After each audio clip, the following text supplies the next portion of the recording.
नमस्कार, TV 27 news देख रहे हैं आप और मैं हूं आपके साथ दिनकर आनंद। और अब बात करेंगे मध्य प्रदेश की। मध्य प्रदेश में सीएम डॉक्टर मोहन यादव ने आर्टिकल 370 फिल्म को टैक्स फ्री करने का निर्णय लिया है। सीएम डॉक्टर मोहन यादव ने कहा कि फिल्म के माध्यम से देश जम्मू कश्मीर में धारा 370 हटने के पूर्व और उसके पश्चात आए ऐतिहासिक परिवर्तन को नजदीक से जान सकेगा। इसी के साथ सीएम ने नागरिकों से फिल्म देखने की अपील भी की है।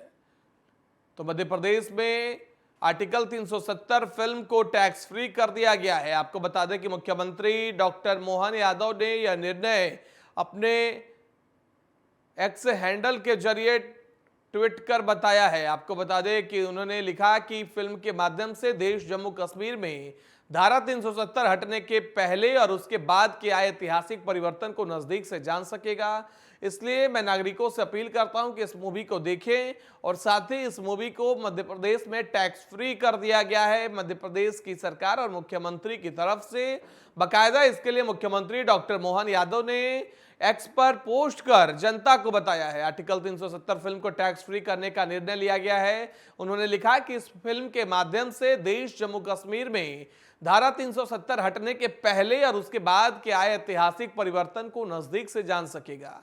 मुख्यमंत्री जी ने नागरिकों से फिल्म देखने की अपील भी की है। आपको बता दें कि लगातार प्रदेश के प्रधानमंत्री नरेंद्र मोदी हो या अलग अलग राज्यों के मुख्यमंत्री हो, कश्मीर के धारा 370 के हटने के बाद के तस्वीरों को दिखाने की कोशिश करते रहते हैं। कल प्रधानमंत्री नरेंद्र मोदी खुद कश्मीर में थे और वहां से भी उन्होंने इस चीज का जिक्र किया था। और आज सीएम डॉक्टर मोहन यादव ने फिल्म धारा 370 को टैक्स फ्री करने का निर्णय लिया है। मुख्यमंत्री ने कहा कि फिल्म के माध्यम से युवा, जनता, बुजुर्ग सभी जम्मू कश्मीर में धारा 370 हटने के पहले और बाद के ऐतिहासिक परिवर्तन को नजदीक से जान सकेंगे।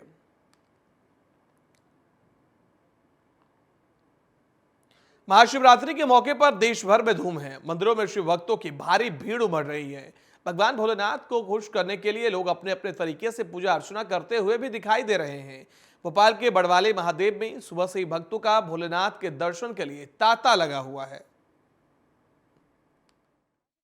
पावन अवसर पर पूरे देश भर में धूम देखने को मिल रही है। मध्य प्रदेश की राजधानी भोपाल में भी सुबह से ही भक्तों का तांता मंदिर में लगा हुआ है। इस वक्त हम राजधानी भोपाल के बड़वाले महादेव मंदिर पर मौजूद है। काफी प्राचीन मंदिर बताया जाता है, भक्तों की काफी आस्था। देखिए यहाँ पर जो महाशिवरात्रि के अवसर पर जो यात्रा भी निकलेगी उसके लिए भी तमाम तैयारियां जो है वो की गई है। भक्तगण सुबह से ही भारी तादाद में यहाँ पे पहुंचे हैं और सभी लोग काफी उत्साह के साथ भगवान के दर्शन जो है करते हुए नजर आ रहे हैं। और अब तस्वीर में देखिए किस तरह से तमाम जो भक्त हैं वो यहाँ पर पहुंच रहे हैं और एक लंबी कतार जो है, खास तौर पर महिलाओं की यदि मैं बात करती हूँ तो वो सुबह से ही यहाँ पर पहुंच गई है और एक लंबी कतार यहाँ पर मंदिर में देखने को मिलती है। इस मंदिर की यदि बात की जाए तो काफी प्राचीन मंदिर ये माना जाता है और काफी ज्यादा लोगों की जो आस्था है वो इस मंदिर से जुड़ी हुई है। लगातार तमाम जो भक्तगण आप देखिए एक लंबी कतार जो है वो इस मंदिर में हमें देखने को मिल रही है। तमाम महिलाएं जो है वो सभी भी यहाँ पर पहुंची हैं और इसी के साथ यदि बात करें तो हर एक वर्ग यानी पुरुषों की बात करें, बच्चों की बात करें, तमाम लोग यहाँ पर मौजूद है। सबसे पहले हम आपको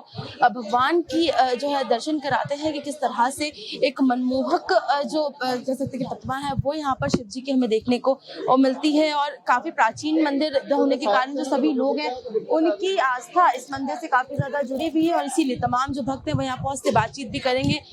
सभी लोग जो है वो यहाँ पे और काफी जो उत्साह के साथ सभी लोग यहाँ पर पहुंचे हैं। तस्वीर आप देखिए, बातचीत भी करने का प्रयास करेंगे। कितनी आस्था की बात है और कहीं ना कहीं आज महाशिवरात्रि का दिन है, कितना उत्साह है आप सब? बहुत ही उत्साह है, बहुत ही अच्छा लगता है। इस मंदिर में बहुत ही अच्छे से धूमधाम से यहाँ शिवरात्रि मनाई जाती है। आप लोग हमेशा यहीं पे आते हैं? मंदिर की क्या खासियत है अगर बात करें? शिवरात्रि महाशिवरात्रि भोले बाबा है, वो तो महाकाल, उनकी प्रार्थना अपरंपार है, वो तो कोई पार नहीं कर सकता। और शिवरात्रि पे हर भक्त वो तो भगवान को भोले बाबा को मनाते हैं। भोले बाबा सबके भोले वाले सब पे प्रसन्न होते हैं। बिल्कुल, भोले बाबा जो है सभी से प्रसन्न होते हैं, ये बातें जो है वो कही जा रही हैं। और तमाम भक्त जो है सुबह से ये लंबी कतारों में बड़वाले महादेव पे मौजूद हैं। और इसी के साथ यदि बात करें तो और भी हम लोगों से बातचीत करने का प्रयास करेंगे। इसके पहले यदि देखने को मिलता है कि काफी ज्यादा खासियत जो है वो भी इस मंदिर की मानी जाती है। अब देखिए किस तरह से तमाम चाहे शहद की बात करें या फिर दूध की बात करें, दही की बात करें, तमाम चीजों से अभिषेक जो है वो भगवान का किया जा रहा है। बातचीत भी करेंगे सर। बड़वाले महादेव काफी ज्यादा क्योंकि हमें देखने को मिलता है कि लोगों के दिल में है, क्या खासियत है, किस तरह से काफी प्राचीन मंदिर माना जाता है? ये तो बहुत प्राचीन मंदिर, काफी पुराना है ये मंदिर। यहाँ पर लोगों की आस्था इतनी ज्यादा जुड़ी हुई है कि जो भी मन में अब विशाल लेके आता है कोई भी इंसान, लगभग उनकी पूरी ही होती है। अब जिसके जो जुड़ा हुआ है शुरू से इनके, वो तो उनके साथ रोज डेली का नियम ही इनको रोज जल चढ़ाना हुआ। आज ज्यादा खास दिन है, महाशिवरात्रि दिन, भीड़ इतनी ज्यादा आप देख रहे हैं, जो उन्हीं का आशीर्वाद है भोलेनाथ का। जो तो देखिए अगर बात करें तो तमाम भक्त काफी उत्साहित हैं और कहते नजर आते हैं कि बड़वाले महादेव में सच्चे दिल से जो भी मांगा जाता है वो अवश्य मिलता है। और इसी के साथ तमाम भक्त रोज आते हैं और क्योंकि महाशिवरात्रि का दिन है तो ऐसे में ये अवसर काफी ज्यादा खास हो जाता है। कैमरा पर्सन इमरान के साथ दीपक श्रीवास्तव, TV27 न्यूज, भोपाल। भोपाल से बीजेपी प्रदेश अध्यक्ष वी.डी. शर्मा ने केंद्र और प्रदेश सरकार का काम गिनवाते हुए बयान दिया है। वी.डी. शर्मा ने कहा कि आज सरकार ने राम वन गमन पथ और चित्रकूट धाम के विकास के लिए कई महत्वपूर्ण निर्णय लिए। कई सौगात MP और UP को दी। चित्रकूट को विश्व स्तरीय धार्मिक स्थल बनाने का काम मध्य प्रदेश की सरकार कर रही है। साथ ही वी.डी. शर्मा ने छिंदवाड़ा से इस बार बीजेपी के रिकॉर्ड मत से जीतने की बात भी कही। वहीं कांग्रेस पर हमलावर होते हुए कमलनाथ के दावे पर कहा कि कमलनाथ जी मजाक कर रहे हैं।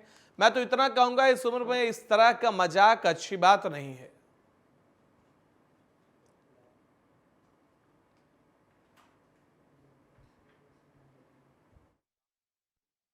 मध्य प्रदेश के अंदर राम वनगमन पथ और चित्रकूट धाम के विकास की दृष्टि से आज कई महत्वपूर्ण निर्णय भारतीय जनता पार्टी की सरकार ने, हमारे मुख्यमंत्री डॉक्टर मोहन यादव जी के प्रयासों से आज माननीय प्रधानमंत्री जी ने कई सौगातें उत्तर प्रदेश और मध्य प्रदेश जो चित्रकूट धाम को लेकर के आज कई सौगातें दी हैं।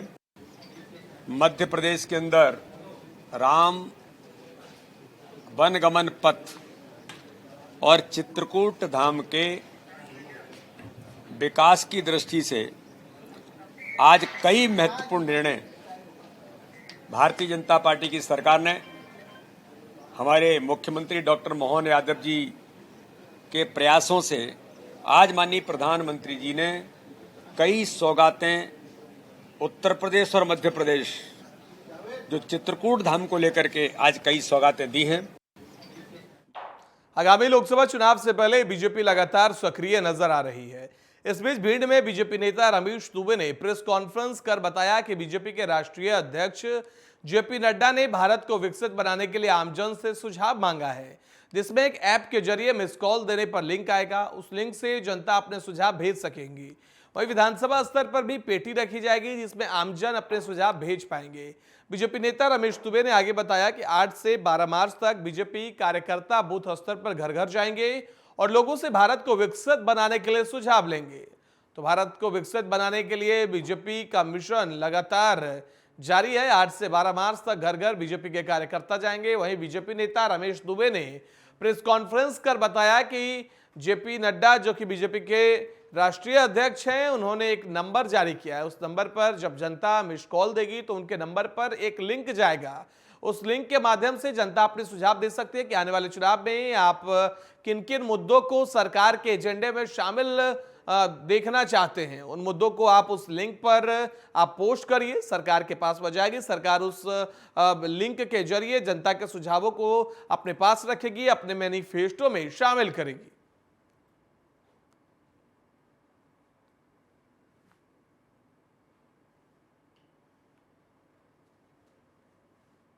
भारत को और विकसित बनाने के लिए हमारे राष्ट्रीय अध्यक्ष आदरणीय नड्डा जी ने आम जन से सुझाव मांगे हैं। उनको लेकर ऐप लॉन्च किया गया है। जो नंबर मिस्ड कॉल पर करके जो इस पर हम लोग मिस्ड कॉल करेंगे उस पर एक लिंक आएगी।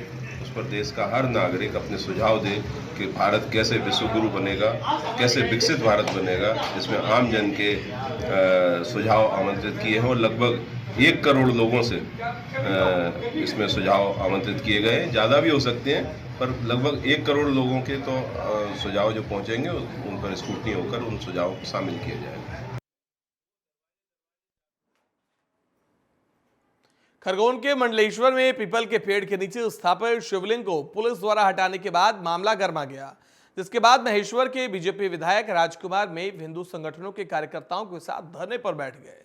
विधायक के धरने पर बैठने की सूचना मिलते ही मौके पर मंडलेश्वर एसडीओपी और एसडीएम भारी पुलिस फोर्स के साथ पहुंचे। बाद में हिंदू संगठन के कार्यकर्ताओं ने दूसरा शिवलिंग लाकर स्थापित कर धरना समाप्त किया। वहीं विधायक राजकुमार मेव ने महेश्वर टीआई और मंडलेश्वर एसडीपीओ पर गंभीर आरोप भी लगाए हैं।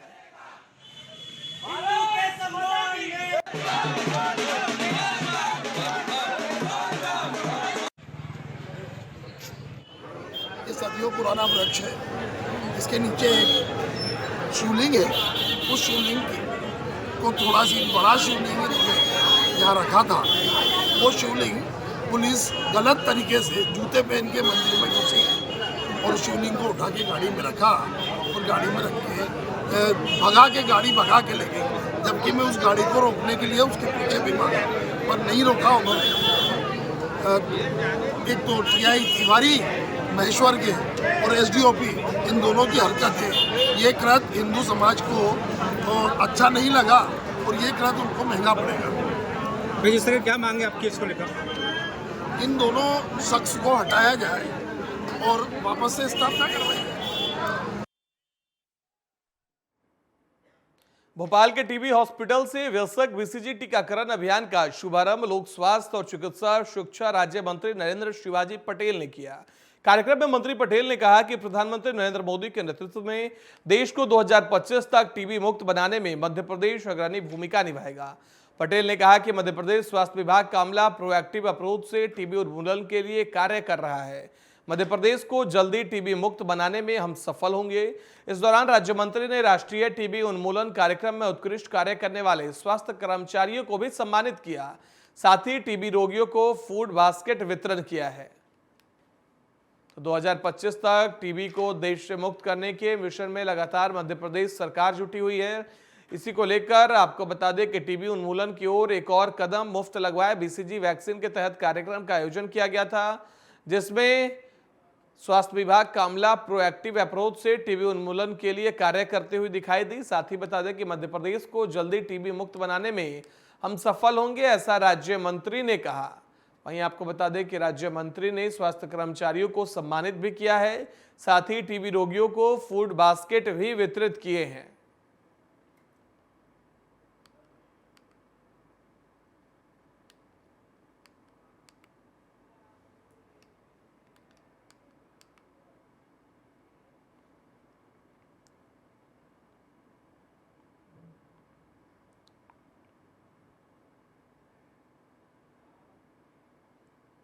वहीं अब आपको सीधे लिए चलते हैं आईआईटी इंदौर, जहां पर सीएम डॉक्टर मोहन यादव मौजूद हैं।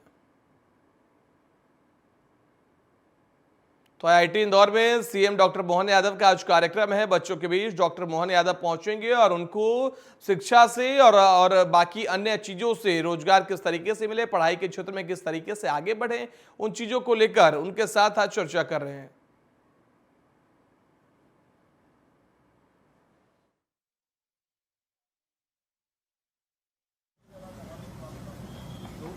बाबा महाकाल की नगरी और महाशिवरात्रि का पर्व, मेरे साथ सभी मिलके बोले जय श्री महाकाल। बोले महाकाल महाराज की। मैं आज के इस अवसर पर खास करके हमारे भारत सरकार के बहुत ही यशस्वी शिक्षा मंत्री, मेरे अभिन्न मित्र, सुयोग्य नेता और बहुत जवाबदार तरीके से अपने विभाग का संचालन कर रहे हैं और जिनका उज्जैन से उतना ही प्रेम है जितना मेरा भी उज्जैन से प्रेम है, ऐसे हमारे मंत्री माननीय धर्मेंद्र प्रधान जी के लिए जोरदार तालियां बजाकर अभिनंदन करें। हमारा अपना आज का इस कैंपस का शुभारंभ विक्रमोत्सव का एक हिस्सा है और विक्रमोत्सव का हिस्सा होने के नाते से मैं एक और आनंद महसूस कर रहा हूं इस कार्यक्रम की शुरुआत यशस्वी प्रधानमंत्री माननीय नरेंद्र मोदी जी के माध्यम से 29 फरवरी को की गई थी उज्जैन के उस आयोजन को, जब दुनिया की पहली वैदिक घड़ी का शुभारंभ यशस्वी प्रधानमंत्री माननीय नरेंद्र मोदी जी ने किया था। काल गणना का वो केंद्र जिसकी हजारों हजार साल से पहचान रही है, ऐसे में अभी हम ग्रीनविच से अपना स्टैंडर्ड टाइम लेते हैं, भारतीय स्टैंडर्ड टाइम की बात भी करते हैं, लेकिन वैदिक घड़ी का स्टैंडर्ड टाइम अभी ये रिसर्च की बात है। लेकिन ऐसे मामलों को लेकर भी एक IITN कानपुर ने अपना एक ऐप बनाया और उसको दुनिया के सामने प्रस्तुत कर दिया। हमारे ग्रह, नक्षत्र, तारे सबकी गणना करने के लिए भारतीय दृष्टिकोण क्या हो सकता है, भारतीयता से कैसे सोचा जा सकता है, यह अद्भुत प्रयोग हुआ और आज हमने देखा कि वैदिक घड़ी बनकर के सबके बीच तैयार है। जोरदार अभिनंदन करें माननीय मोदी जी के उस शुभारंभ का।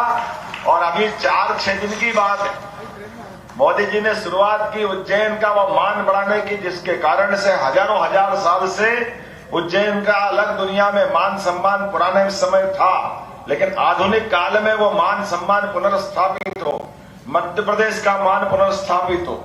और केवल मध्य प्रदेश का नहीं, दुनिया के 200 से ज्यादा देशों में हमारी वो ज्ञान की ध्वजा फिर लहराने लगे। इसलिए ये बड़ा निर्णय किया गया था। मुझे इस बात की प्रसन्नता है, आज उसका अगला पड़ाव आया है। उज्जैन में खगोल विज्ञान की दृष्टि से एक बड़ा कदम उठाया माननीय धर्मेंद्र प्रधान जी के मौजूदगी में। जोरदार अभिनंदन माननीय धर्मेंद्र जी का इस नाते से भी। मंच पर विराजमान मेरे साथ माननीय धर्मेंद्र जी के अतिरिक्त हमारे अपने वरिष्ठ नेता उज्जैन उत्तर के विधायक माननीय अनिल जैन कालू हेड़ा जी, महापौर मुकेश टटवाल जी, SES हमारे मनु श्रीवास्तव जी। इस अवसर पर हमारे अपने IIT के सभी अधिकारीगण, जोरदार अभिनंदन करें इस कॉलेज के प्राचार्य सहित, और आप सब आगंतुक अतिथिगण, पत्रकार साथियों, प्यारे मित्रों, प्राध्यापक बंधुओं। मैं खास करके जैसे शिवरात्रि की मैंने बात कही है, यह अलग बात है कि काल के प्रवाह में हमारे अपने ऐसे कई रहस्यों का समय के साथ उद्घाटित होते जा रहा है और दुनिया उसको मानती जा रही है। हमारी संस्कृति में ऐसा माना जाता है कि सदैव नित्य नूतन नवीन जो होता है उसमें सबका हमारा अपना मन और अपनी संस्कृति उसको पुष्पित पल्लवित करती है, उसको प्रोत्साहन देती है।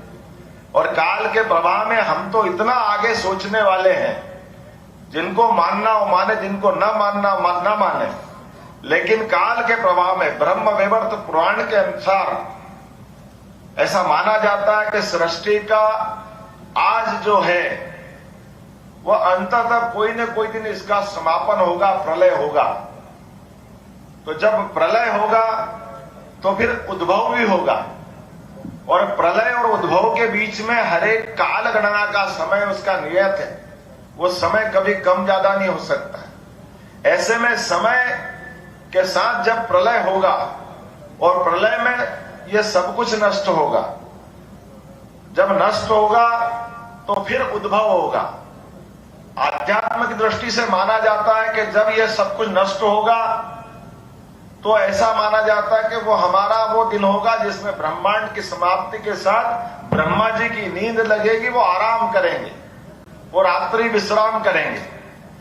लेकिन वो रात्रि विश्राम कब तक होगा, कितने समय के लिए होगा? वो उनकी नींद निकलेगी रात की तो लगभग 84 लाख हजार साल पहले की बात होगी।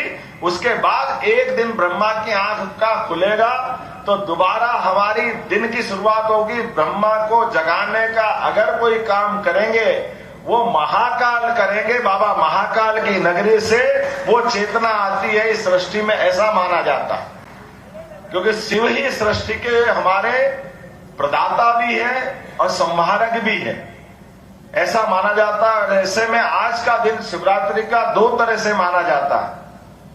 कुछ लोग आज के दिन भगवान शिव के प्राकट्य का दिन भी मानते हैं। दुनिया में निराकार इस सृष्टि जगत में एक अद्वितीय चेतना, कोई चरचराचर अजर अमर एक चेतना है जिस चेतना से संपूर्ण सृष्टि का संचालन होता है, और उस संचालन करने वाली ताकत को ढूंढने के लिए आधुनिक विज्ञान अपने ढंग से लगता है। वो आज कुछ पाता है, कल वो लगता है कि बस यही हो गया, उससे आगे भी फिर कुछ और मिलता है, फिर वो लगता है कि यही सब हो गया, उससे आगे भी कुछ होता है। जैसे गैलीलियो ने कहा कि परिक्रमा कौन लगाता, सूर्य या पृथ्वी।